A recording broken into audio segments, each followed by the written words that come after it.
What about the 2 Navy SEAL Hell Weeks? Did that change the way they looked at you as a poker player? I don't think a lot of them knew about that. It was something that I was like a little bit, ashamed of, kind of like a monkey that I had on my back for a while, was not graduating SEAL training. There was a point when I just like said, that I was torn because I did 510 days of SEAL training, and I was like 2 days before graduation when I got like rolled back to the beginning, did the whole thing again, then was like 3 weeks before when they kicked me out. So in my mind, I had finished SEAL training.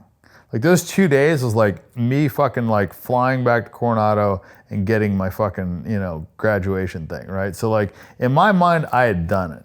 So like I pretty much like, I don't know, and after doing 510 days of what is supposed to be 6 months of training and finishing 2 winter hell weeks and all that shit, I really didn't want to like explain myself, and like tell somebody like, oh, I didn't make it, and then them assume I quit, and then otherwise like I have to tell the whole fucking story. And so it's like, how many times do you want to tell that fucking story, right? So, there was a time when I just like told people that I finished SEAL training because in my mind I did.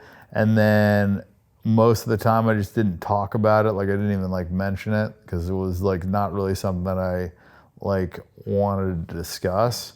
And then I pretty much just forgot about it,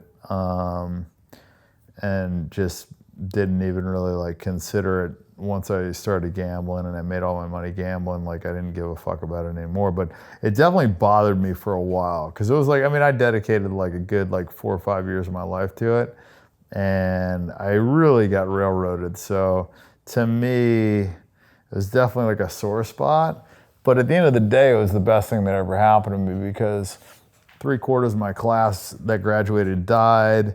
3/4? Yeah, it was like we started off with 200 and something, and there was like 17 of us that made it through Hell Week, and of the 17 that made it through Hell Week, I was the only guy that didn't graduate, because like nobody that makes it through Hell Week like doesn't graduate. It's like a small percentage, and then like of people that make it through 2 Hell Weeks, like they all graduate pretty much. You know what I mean? So it's like one of those things where like it was like really crazy that I didn't, and so it was weird because like I said, yeah, 3/4 of the class died, and then I also felt like had I have accomplished that, it would have been enough, because I know a lot of people that they became a Navy SEAL and that was like their thing. It's like they, as a Navy SEAL, that was like they'd accomplished what they, set out to accomplish, and that was like what they could hang their hat on.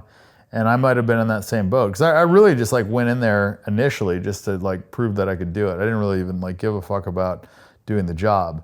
And then I did like so much training and was like in that life so much that I actually like really started to like the working out. I always loved guns and whatever. And so I actually started to like really get super into it, and that was like my thing. But whatever, things happen for a reason. And it was, like I said, it was probably a big motivating factor because of that. Because of that, I really like felt like I still had a lot to prove. And had I have graduated, I don't think I would have had maybe that same drive. And obviously my life would have taken a different direction. I would have stayed in the military for a period of time. I wouldn't have gone to college. I wouldn't have hit that poker at the right, so yeah. It was the best thing. And it's really funny how that works. Like some things in your life that you're fucking dead positive with the worst thing that ever happened to you turn out to be the best thing. And some of the best things that happen to you turn out to be actually like big negatives. So it's, that was actually a good life lesson that I got. A painful one, but it was good. Did you take some things from that Navy, from the BUDS training that you can like bring with you today, knowing that you can get through that mental test? Definitely helped me for that bike bet that I did. Yeah. But it's been a while, man. I don't really think about it too much. I would say the biggest thing that I get from it is just like, I fucking hate cold water. I got hypothermia so many times that like just like the thought of cold water is just so shitty to me. But it instilled like a lot of discipline with training.